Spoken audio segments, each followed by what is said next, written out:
हरे कृष्णा। तो आप सभी भक्तों का हार्दिक स्वागत है आज के प्रातःकालीन श्रीमद् भागवतम के डिस्कशन में। तो हम लोग चर्चा कर रहे थे श्रीमद् भागवतम फर्स्ट कैंटो और इसके 5वें अध्याय 5th चैप्टर, नारद मुनि के द्वारा वेद व्यास जी को भागवत की रचना करने का उपदेश दिया जा रहा है।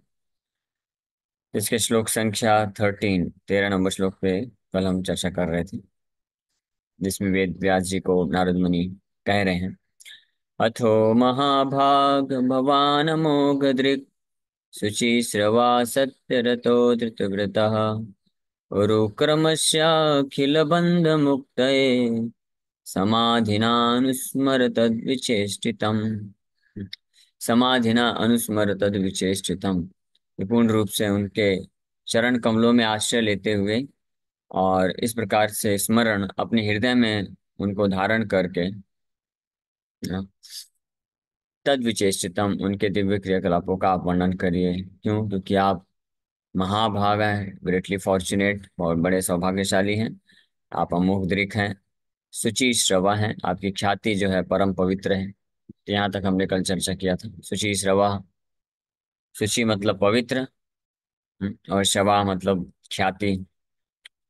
श्रवण श्रवण श्रवा यानी जिनके बारे में कई लोगों ने सुन रखा हो, जिनकी क्या फेमस हो, प्रसिद्धि हो, वहां से ये शब्द आया होगा मोस्टली। शवा, शुचि शवा। तो भक्तों की जो ख्याति होती है, शुद्ध भक्त ऐसे जो होते हैं, उनकी जो ख्याति है वो परमानेंट होती है, पवित्र ख्याति होती है। और बाकी इस भौतिक संसार में भी कई लोग हैं जो थोड़े समय में प्रसिद्ध हो जाते हैं, लेकिन उनकी ख्याति ना तो परमानेंट होती है ना तो शुचि होती है। तो यहाँ पे बोले, फिर दूसरा बोले सत्य रतो, आप हमेशा सत्य यानी भगवान, सत्य मतलब कृष्ण, कृष्ण पे स्थित हैं, कृष्ण के चरण कमलों में आप स्थित हैं। सत्य रतो जो हमेशा सत्य बोलते हैं और जो हमेशा सत्य के लिए कार्य करते हैं। मतलब जो जो भी कार्य करेंगे, जो भी बोलेंगे, वो कृष्ण से संबंधित ही बोलेंगे, उसको बोलते हैं सत्य रतो, क्योंकि वही वास्तविक सत्य है। फिर आगे बता रहे धृत व्रतः, फिक्स्ड इन स्पिरिचुअल क्वालिटीज। धृत धृत मतलब फिक्स्ड अप हो जाना। व्रता, धृत व्रता, आध्यात्मिक जितने भी आध्यात्मिक गुण हैं वो हमेशा आप में विद्यमान रहते हैं। ये धृतव्रतः ये शब्द है, इसलिए आप जो हैं वर्णन कर सकते हैं, आप योग्य हैं। उरुक्रमस्य, of the one who perform super natural activities, God, भगवान का एक नाम है उरुक्रमस्य। उरु मतलब विशाल, यानी ऐसे जो अन्य कोई नहीं कर सकता, ऐसे महान।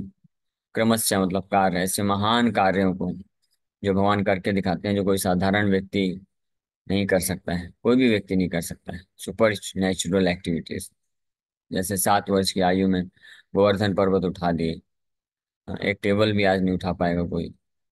और अर्जुन को विराट रूप दिखाया, पूरा ब्रह्मांड दिखाया अपने शरीर के अंदर ही। मार्कंडेय ऋषि को भी दिखाया, पूरा ब्रह्मांड उनके शरीर के अंदर भी है और बाहर भी है, दोनों जगह है। ये माया को देख करके मार्कंडेय ऋषि विचलित हो जाते हैं उनका। तो उरुक्रमस्य बोल रहे हैं, इसीलिए आप उरुक्रमस्य। तो ये क्वालिफिकेशन, ये सब गुण हैं। हाँ, सबसे महत्वपूर्ण गुण है समाधिना अनुस्मरा। और फिर ये गुण जिनके अंदर होता है तो ये सब भी होते हैं, अमोघ दृक् होते हैं, शुचि श्रवा सत्यरता धृतव्रता। ये 4 गुण होने पे ही व्यक्ति समाधिना अनुस्मरा हो सकता है, और ऐसा व्यक्ति रुक्रमस्य के विचेष्टितम यानी उनकी लीलाओं को वर्णन कर सकता है। और ये क्यों करिए आप, इससे क्या लाभ मिलेगा? अखिल बंधन मुक्त है। इस संसार के जितने भी बंधन हैं, हर अखिल मतलब हर प्रकार के, अखिल मतलब सब जीवों के, हर एक जीवात्माओं के हर प्रकार के बंधन से मुक्ति के हेतु, फॉर द लिबरेशन फ्रॉम, मुक्त है मतलब मुक्ति के लिए, आप भगवान उरुक्रमस्य की विचेष्टितम लीलाओं को समाधि में स्मरण करते हुए वर्णन करिए। ये अल्टीमेट इंस्ट्रक्शन यहाँ पे अभी वेद व्यास जी को नारद मुनि दे रहे हैं। So people in general have a taste for literature by instinct. They want to hear and read from authorities something about the unknown. but their taste is exploited by unfortunate literatures which are full of subject matter for satisfaction of the material senses. तो in general साधारणतया ऐसा पाया गया है, देखा जाता है कि लोगों को पढ़ने में, सुनने में और देखने में टेस्ट है, रुचि है। वो कुछ ना कुछ हर कोई जो है या तो पढ़ता है, पढ़ना चाहता है या सुनना चाहता है। ये एक टेंडेंसी है, प्रवृत्ति है लोगों में। लेकिन दुर्भाग्यवश लोग जो है इंद्र तृप्ति की भावनाओं से प्रेरित होकर के और ऐसे बहुत सारे अनऑथराइज, हाँ, या इंद्र तृप्ति को ही प्रदान करने वाले लोग लिटरेचर्स लिखते हैं और उसके ऊपर जो है वार्ताएं करते हैं, तो लोग उसी को सुनते रहते हैं। ये बात सत्य है, नेचुरल स्वाभाविक रूप से लोगों को पढ़ने और सुनने में बड़ी रुचि होती है। इसीलिए तो देखिए, ये सोशल मीडिया इतना फेमस क्यों हुआ है, इतना क्यों बढ़ रहा है? ये फेसबुक, ट्विटर, यूट्यूब, ये इतना ज्यादा क्यों बढ़ गया है? क्योंकि लोगों की टेंडेंसी है, वो सुनना चाहते हैं, वो पढ़ना चाहते हैं, और ये सोशल मीडिया के प्लेटफॉर्म से जो है टेंडेंसी की पूर्ति हो रही है। लेकिन लेकिन दुर्भाग्य क्या है कि जितने भी सोशल मीडिया प्लेटफॉर्म है, इसके माध्यम से लोगों को केवल सेंस ग्रेटिफिकेशन प्रदान किया जा रहा है, और लोगों को एक नेचुरल एफिनिटी है, स्वाभाविक बद्धावस्था में, ये वास्तविक, ये ट्रू नेचुरल एफिनिटी नहीं है, वास्तविक स्वाभाविक प्रवृत्ति नहीं है जीवात्मा की। वास्तविक स्वाभाविक प्रवृत्ति जीवात्मा की तो है भगवान के बारे में पढ़ना और सुनना, ये वास्तविक उसकी प्रवृत्ति है। लेकिन बद्धावस्था में, जब तक कंडीशनड स्टेट, इस भौतिक संसार में जब तक कोई जीवात्मा फंसा रहता है, तो ये तीन गुणों के प्रभाव में आने के कारण, विशेष रूप से रजोगुणों के प्रभाव में, काम ऐसा, क्रोध ऐसा, काम वासना से प्रेरित होकर के वो केवल इंद्रिय तृप्ति से संबंधित वार्ताओं को पढ़ना और सुनना चाहता है। और इसी के लिए मार्केट जो है, market is filled with such kind of sensuous topics. पिछले दो तीन श्लोक पहले प्रभुपाद जी लिखते हैं कि इसलिए मार्केट में ये जो सेंसुअस टॉपिक्स होते हैं, ये बहुत ज्यादा प्रचलित है, और लाखों करोड़ों की संख्या में लोग इसको पढ़ते हैं और सुनते हैं इंद्रिय तृप्ति करने के लिए। और ये ग्रॉस लेवल पे हो सकता है, शारीरिक इंद्रिय के लेवल पे हो सकता है, और कुछ मन के लेवल पे, बुद्धि के लेवल पे भी होता है। इस प्रकार से तो such literatures contain different kinds of mundane poems and philosophical speculations, more or less under the influence of Maya, ending in sense gratification. These literatures, although worthless in the true sense of the term, are variously decorated to attract the attention of the less intelligent man. Thus, the attracted living entities are more and more entangled in material bondage, without hope of being without hope of liberation for thousands and thousands of generations. इस प्रकार से इन साहित्यों को और इस प्रकार के प्रवचनों को बड़े ही डेकोरेट करके, सुंदर तरीके से, अच्छे अच्छे पोयम और अन्य प्रकार के चीजों को इस्तेमाल करके इतना आकर्षित करके प्रस्तुत किया जाता है जनसाधारण में कि लोग उससे अट्रैक्ट होकर के उसकी तरफ भागते हैं। और इसका रिजल्ट क्या होता है कि वैसे ही भवसागर में फंसे हुए हैं और ज्यादा बंधन में फंसते चले जाते हैं, और हजारों हजारों जन्मों तक इस प्रकार से बार बार जन्म मृत्यु का साइकिल को फेस करना पड़ जाता है। लेकिन श्री नारद मुनि यहाँ पे ऐसे ऐसे दुर्भाग्यशाली जीवात्मा हैं जो कि इस गलत जगह ट्रैप हो गए हैं। जो प्रवृत्ति है, पढ़ने और सुनने की जो प्रवृत्ति है, उसको मिस यूज किया गया है बाय जो इस संसार के जो लोग हैं, कुछ लोगों ने जनसाधारण के ये जो टेंडेंसी है, नेचुरल टेंडेंसी है, कुछ पढ़ने और सुनने की जो प्रवृत्ति है, इसका गलत इस्तेमाल करके मार्केट खड़ा करके और उसके द्वारा उसका फायदा उठा करके वो खुद भी संस्कृत डिविजन में फंस रहे हैं और लोगों को भी फंसा रहे हैं।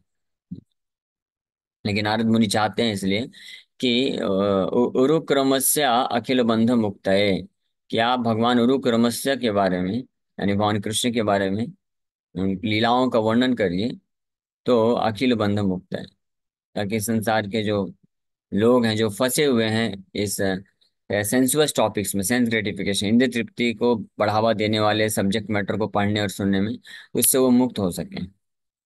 श्री नारद ऋषि, being the best amongst the Vaishnavas, is compassionate towards such unfortunate victims of worthless literatures, and thus he advises Sri Vyasadeva to compose transcendental literature, which is not only attractive but can also actually bring liberation from all kinds of bondage.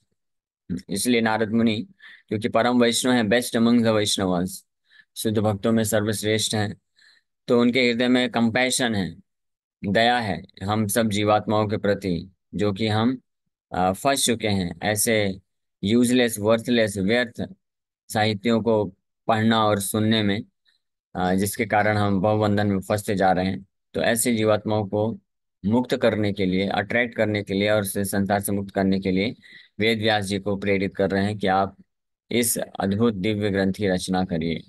हाँ, उरुक्रमस्य अखिल बंध मुक्तये, ये शब्द का अर्थ ये है। ये जो तीसरा लाइन आया है यहाँ पे, उरुक्रमस्य अखिल बंध मुक्त है, ये सूचित करता है नारद मुनि के हृदय के जो दया भाव है, कंपैशन है, उसको यहाँ पे ये श्लोक, ये लाइन प्रकट करता है। शिला व्यासदेव और his representatives are qualified because they are rightly trained to see things in true perspective. Srila Vyasadeva and his representatives are pure in thought due to their spiritual enlightenment, fixed in their vows due to their devotional service, and determined to deliver the fallen souls rotting in the material activities. तो वेद व्यास जी और उनके प्रतिनिधि जो गुरु शिष्य परंपरा में आ रहे हैं, इसलिए ऐसे प्रामाणिक गुरु शिष्य परंपरा में आने वाले जो भक्त होते हैं, तो वो जब प्रवचन देते हैं तो वो व्यास आसन बोला जाता है, जिस आसन में बैठते हैं। व्यास आसन हर किसी के लिए रिजर्व नहीं है। व्यास आसन का मतलब है कि यहाँ पे व्यास देव जी का रिप्रेजेंटेटिव बैठेगा, व्यास देव जी का प्रतिनिधि बैठेगा। और व्यास देव जी के प्रतिनिधि में क्या योग्यता होना चाहिए? व्यास देव जैसा योग्यता होना चाहिए।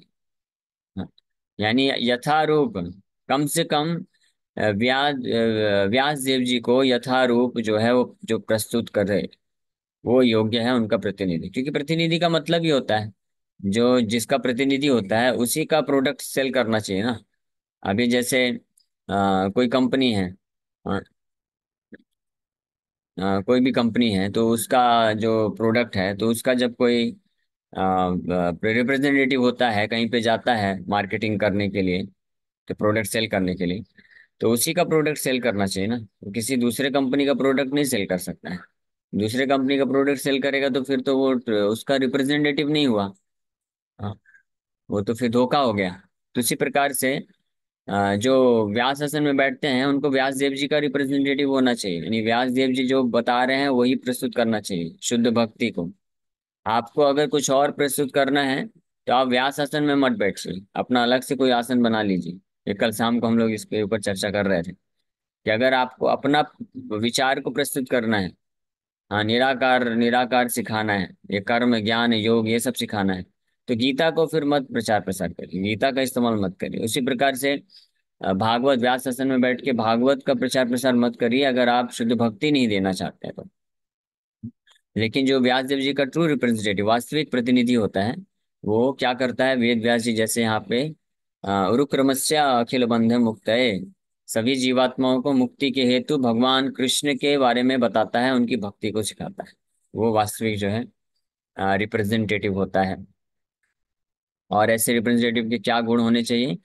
कि ऐसे रिप्रेजेंटेटिव प्योर इन थॉट, उसका विचार शुचि, ये सब जैसे आया यहाँ पे वेद व्यास जी के लिए शुचि, शुचि श्रवः, तो वैसे ही रिप्रेजेंटेटिव भी शुचि श्रवा होना चाहिए, शुचि होना चाहिए, pure in thought. Pure in thought का मतलब होता है एटलीस्ट इंटेंशन वाइज, उद्देश्य में शुद्धता होनी चाहिए। अभी कैसा है कि हम स्पेशली इस्कॉन के सिनेरियो में अगर हम देखें, तो हमारे पास ह्यूज टास्क है, बहुत बड़ा कार्य करना है। हाँ, कई ऐसे करोड़ों लोग हैं जिनको भगवान की भक्ति से जोड़ना है, और शुद्ध भक्त तो बड़े गिने चुने होते हैं। तो इसलिए ऐसे शुद्ध भक्त फिर आदेश देते हैं हम जैसे भक्तों को कि ठीक है, आप पूरी तरह से शुद्ध नहीं है, नो प्रॉब्लम, आप जो है लोगों को कनेक्ट करो भगवान से, इंटेंशन शुद्ध रखो, उद्देश्य को शुद्ध रखो। आप भी अपना प्रैक्टिस करिए, भक्ति करिए, और साथ में अन्य लोगों को यही शिक्षा प्रदान करें। जैसे कि एक बहुत बड़ा हॉस्पिटल है, तो उसमें लाखों पेशेंट आ रहे हैं, तो अभी डॉक्टर कुछ गिने चुने हैं, 20 25 30 डॉक्टर ही हैं। तो अभी सारे डॉक्टर तो लाखों पेशेंट का इलाज नहीं कर सकते हैं। तो डॉक्टर क्या करते हैं कि जो सीनियर पेशेंट होते जाते हैं उनको समझा देते हैं, देखो अभी नए नए पेशेंट आएंगे या आईसीयू की कंडीशन वाले हैं, तो उनको आप कम से कम सलाइन चलाना चढ़ाना सीख लो, ये थोड़ा इंजेक्शन लगाना, सलाइन चढ़ाना सीख लो। तो वो इस प्रकार से उनको आप फिर जोड़ दो मेडिसिन, ये मेडिसिन है जैसे हमने आपको दिया है वो उनको भी आप प्रदान करो, और आप भी लेते रहो, आप भी मत भूलना लेना। नहीं तो ऐसा मत समझ लेना, कई बार ऐसा हो जाता है कि जो सीनियर पेशेंट हो जाते हैं तो थोड़ा सा मेडिसिन लेने से ठीक ठाक ठीक ठीक लगता है, तो अब उनको दूसरे लोगों को मेडिसिन देना प्रारंभ कर दिया, अलॉट कर दिया जाता है, तो वो सोचते हैं कि अब हम भी डॉक्टर बन गए हैं, हमको दवाई लेने की आवश्यकता नहीं। नहीं नहीं, हमको भी दवाई लेना है। तो कम से कम इतना होना चाहिए कि इंटेंशन प्योर इन थॉट, मतलब उसका उद्देश्य शुद्ध होना चाहिए, कि वो प्रचार के द्वारा लोगों को कृष्ण से शुद्ध भक्ति करने के लिए प्रेरित करना चाहता है, हरिनाम जप कराने के लिए प्रेरित करना चाहता है, भगवान के बारे में कथा श्रवण करने के लिए प्रेरित करना चाहता है। तो वो जो है प्योर इन थॉट हो गया, शुद्ध, और उसका इंटेंशन मोटिवेशन हो गया। तो ऐसे लोग जो है व्यास देव जी के रिप्रेजेंटेटिव बन सकते हैं। हाँ। और दूसरा कि fixed in their vows due to their devotional service, और खुद की भी जो साधना भक्ति है उसमें फिक्स्ड अप है, डेली 16 माला जप करना, 4 नियम का पालन करना। तो इस प्रकार के रिप्रेजेंटेटिव के गुण बताए गए हैं। जो व्यास देव जी का प्रतिनिधि है वो जरूरी नहीं कि बहुत ज्यादा अट्रैक्टिव तरीके से बोल सके, जो बहुत सुंदर सुंदर गाए, सारे श्लोकों को जो कंठस्थ कर लिया है, अच्छे से श्लोकों का उच्चारण कर सके, गा गा के बता सके, that is not true representative of Vyasadev. जरूरी नहीं व्यासदेव जी का वो रिप्रेजेंटेटिव ही हो। यहाँ पे रिप्रेजेंटेटिव व्यासदेव जी का प्रतिनिधि कौन है उसके गुण बताए गए हैं। इस गुणों में ये नहीं लिखा है कि सारे व्यासदेव जी के सारे भागवत के श्लोक उसको कंठस्थ हैं और वो गा गा के जो है जनता को बड़े भावुक तरीके से, इमोशनल तरीके से सबको डुबा सकता है। ये गुण नहीं है। गुण क्या है कि उसका इंटेंशन शुद्ध होना चाहिए, उद्देश्य शुद्ध होना चाहिए। वो इस व्यास देव जी का प्रतिनिधि कुछ लाभ के लिए नहीं बन रहा है, या कुछ उनसे वो पैसा कमाने के लिए, नेम फेम कमाने के लिए नहीं बन रहा है। उद्देश्य क्या है कि लोगों को भगवान कृष्ण से जोड़ना चाहता है, भक्ति प्रदान करना चाहता है, ये इंटेंशन है। और दूसरा, वो खुद भी जो डिवोशनल, ये अपने खुद की जो भगवान के प्रति सेवा है उसमें फिक्स्ड अप है, वाव है। स्पेसिफिकली जो है प्रभुपाद जी इंस्ट्रक्शन दिए हैं कि जो भी भक्त नियम पूर्वक चारों नियम का स्ट्रिक्टली पालन करता है और डेली 16 माला का जप करता है, केवल वही योग्य है वो व्यास आसन में बैठने के लिए और प्रवचन देने के लिए। अगर कोई बहुत भागवत का स्कॉलर है लेकिन अगर 16 माला जप नहीं करता है और 4 नियम का पालन नहीं करता है, तो he is not qualified to sit on Vyas आसन, एटलीस्ट इस्कॉन टेम्पल में अलाउ नहीं किया जाता उनको। हाँ, तो ये भी देखना बहुत जरूरी है। ऐसे कई ऐसे कई लोग हैं जो बड़ा बड़ा भागवत प्रवचन करते हैं, लेकिन खुद जो है कृष्ण के प्रति भक्ति का भाव नहीं है, भक्ति नहीं करते हैं, नाम जप नहीं करते हैं, और 4 नियम पालन नहीं करते हैं। व्यास आसन से उतरते ही उनको सिगरेट चाहिए होता है। ऐसे देखे गए हैं केसेस, कई बार ऐसे हुए हैं कि व्यास आसन में बहुत अच्छा अच्छा उन्होंने प्रवचन दिया, लाखों लोग, हजारों लोग अटेंड कर रहे हैं, लेकिन व्यास आसन से उतरने के बाद फिर उनको तंबाकू चाहिए, सिगरेट चाहिए। हाँ, तो इसका कोई मतलब नहीं है। ये जो है धृतव्रता नहीं है। तो इस प्रकार के लोग वास्तविक प्रतिनिधि नहीं है व्यास देव जी के, और इसलिए इन प्रकार के लोगों से सुनने का कोई खास लाभ नहीं मिल पाता है लोगों को। अखिल बंध मुक्त नहीं हो पाता है, लोग मुक्त नहीं हो पाते हैं। भले ही लाखों की संख्या में लोग सुनते हैं लेकिन फिर भी वैसे के वैसे रह जाते हैं।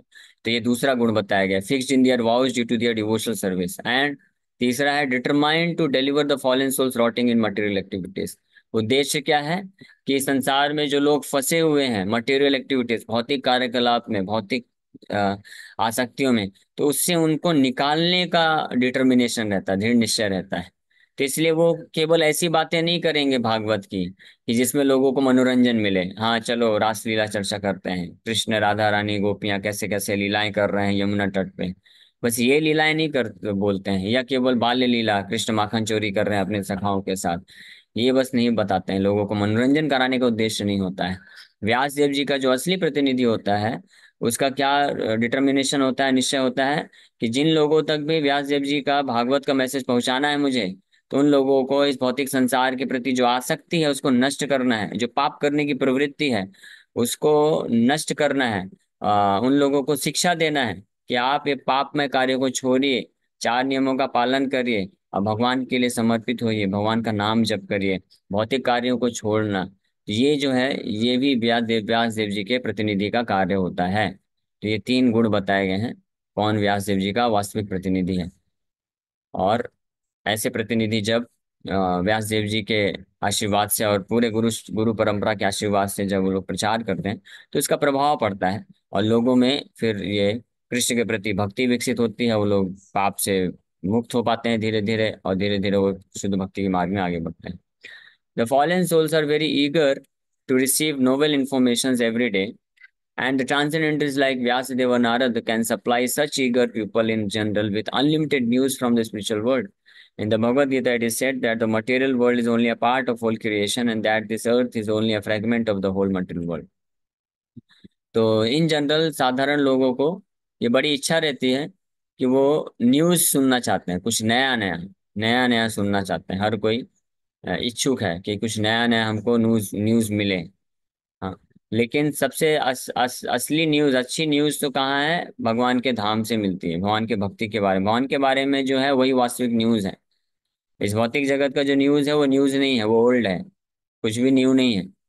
और न्यू है भी, न्यूज़ है भी तो निगेटिविटी एवरीवेयर सीन। न्यूज़ का फुल फॉर्म क्या है इस भौतिक जगत का? Negativity everywhere seen. वही सब चीजें हैं, कुछ नया नहीं है।